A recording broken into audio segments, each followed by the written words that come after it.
नमस्कार श्रोताओं, मैं हूं रतिका और आप सुन रहे हैं कार्यक्रम भारत विकास डायरी। आज आकाशवाणी के इस कार्यक्रम के नए अंक में हम आपको ले चलेंगे लोकसभा क्षेत्र हिसार।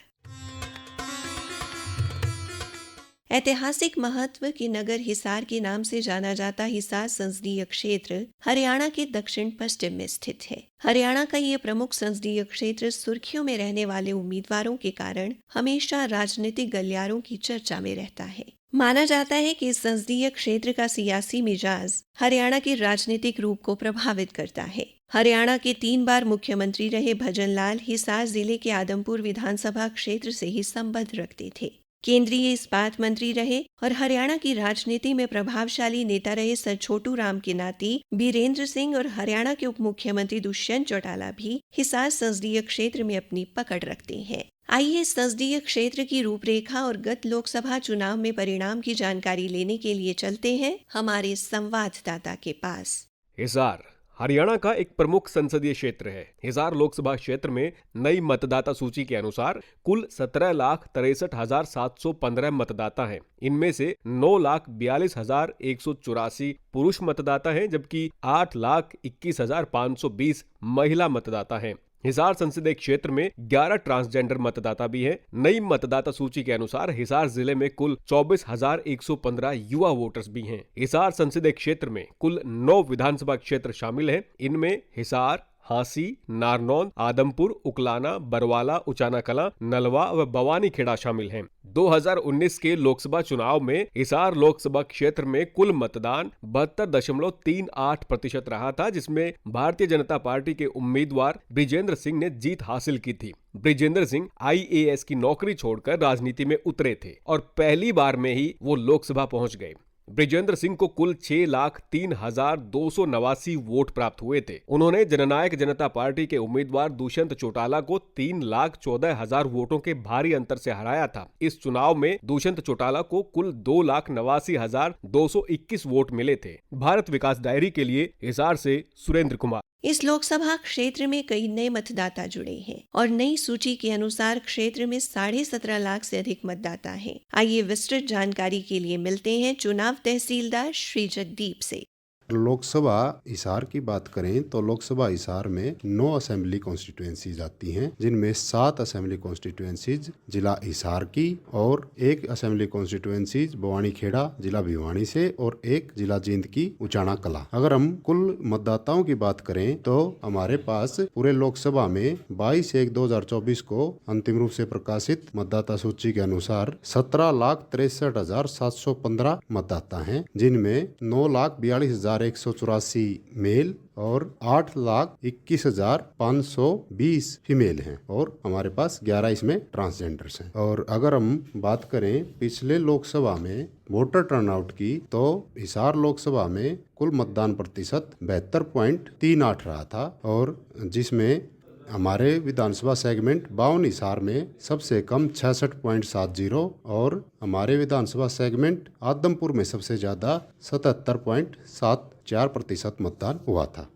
मतदान केंद्रों की अगर हम बात करें तो जिला हिसार में कुल 1305 मतदान केंद्र हैं और बवानी खेड़ा में 229 और उचाना कला में 223। तो ये करीबन हमारे पास 1700 से ज्यादा मतदान केंद्र है जिनमें हम लोकसभा चुनाव 2024 को संपन्न करेंगे। आइए चलते हैं उपायुक्त का प्रभार देख रहे हिसार नगर निगम के आयुक्त प्रदीप दहिया के पास। आम चुनाव 2024 को जिसमें लोकसभा के लिए इलेक्शंस होंगे, उससे संबंधित हिसार संसदीय क्षेत्र में आने वाले 9 असेंबली कॉन्स्टिट्यूएंसीज में तैयारी चालू है और इवेंट कैलेंडर के अकॉर्डिंग, जिसमें कि इलेक्शन कमीशन ऑफ इंडिया सूचीबद्ध तरीके से ये बताता है इस तिथि को ये कार्य कर देना चाहिए, वो कार्य हमने सारे कर दिए। नोडल ऑफिसर्स की ड्यूटी लग गई है। सेक्टर ऑफिसर्स जो कि सेक्टर अपने निर्धारित क्षेत्र में जिसमें 10 से 12 पोलिंग बूथ आते हैं उनमें स्टेशनरी पहुंचाना, EVM खराब हो जाए तो वो करना, इलेक्शन मैनेजमेंट का काम करते हैं। इसके अलावा सभी विभागों से नोडल ऑफिसर्स लगा दिए गए हैं जो कि हमें स्टाफ वगैरह का उपलब्धता कराएंगे। हिसार में चुनाव को फ्री एंड फेयर कराने के लिए और एक सुगम तरीके से ये हो जाए, इसके लिए जिला प्रशासन पूरी जिम्मेदारी से अपना कार्य पूरा करेगा।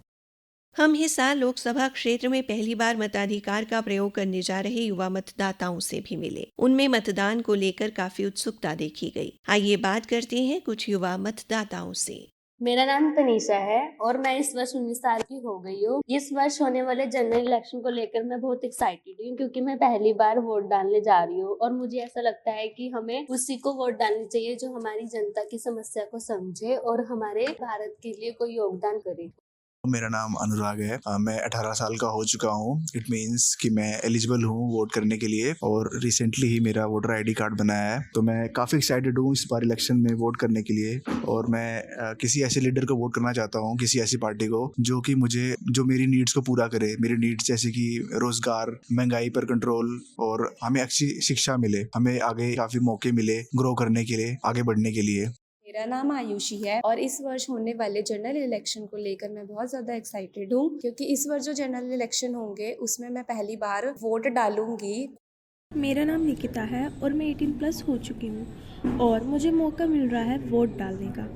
अगर मैं किसी पार्टी को वोट देती हूँ तो मैं सबसे पहले यही सोचूंगी कि वो पार्टी हमें अच्छी एजुकेशन प्रोवाइड कराए, क्योंकि एक स्टूडेंट होने के नाते मैं सबसे पहले यही चाहूँगी कि मेरी शिक्षा अच्छे से हो सके और जो भी सरकार हो जिसको मैं वोट देना चाहती हूँ या देना चाहूँगी वो शिक्षा को लेके कुछ कदम उठाए, कुछ स्कीम्स बनाए। मैं भारत हूँ, भारत है मुझमें, मैं ताकत हूँ, ताकत है मुझमें, मैं भारत हूँ, भारत है मुझमें, मैं ताकत हूँ, ताकत है मुझमें। हम भारत को नतमस्तक है, हम योद्धा के 2 हस्तक है, हम भारत भाग्य विधाता है, हम भारत के मतदाता है। मतदान मतदान देने जाएंगे भारत के लिए, भारत के लिए। आप सुन रहे हैं भारत विकास डायरी। ये कार्यक्रम आप हमारे YouTube चैनल और वेबसाइट न्यूज ऑन AIR और अन्य सोशल मीडिया प्लेटफॉर्म पर भी सुन सकते हैं।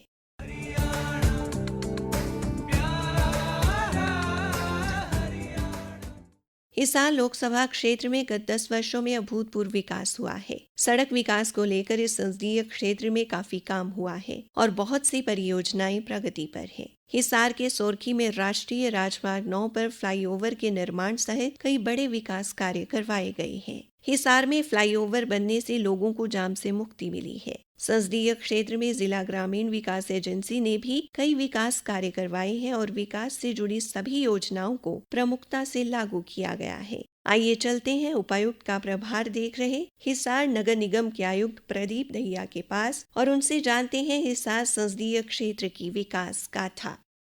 हिसार लोकसभा क्षेत्र में अनेक तरह के विकास कार्य किए गए हैं। इनमें जो मुख्य कार्य किए गए हैं उनमें महाराजा अग्रसेन हवाई अड्डा हिसार, इसका डेवलपमेंट चालू है अभी। इसमें जैसे ही DGCA का लाइसेंस मिल जाएगा तो सरकार की हिदायतों अनुसार वहां पर फ्लाइट उतरनी शुरू हो जाएंगी। इसके बाद जो हिसार में रेलवे लाइन्स है उनका डेवलपमेंट हुआ है। Recently Hansi Meham railway line का कार्य पूरा हो गया है जिसपे ट्रेन चल रही है। माननीय प्रधानमंत्री जी ने उसका इनॉग्रेशन किया था। इसके साथ साथ जो हिसार शहर है उसको रेलवे फाटक मुक्त बनाया जाना है। इसके लिए ROB RUB का डेवलपमेंट चल रहा है। सूर्यनगर वाला कमीशनिंग होने वाला है। इसके साथ साथ जो निगम क्षेत्र है हिसार का उसमें ब्यूटिफिकेशन के वर्क्स कराए गए हैं। मैं कहना चाहूंगा कि जो हिसार के बाहर के लोग हैं जो हिसार से संबंध रखते हैं, अगर वो हिसार में वापस घर पे आएंगे तो उनको एक अलग ही हिसार दिखेगा।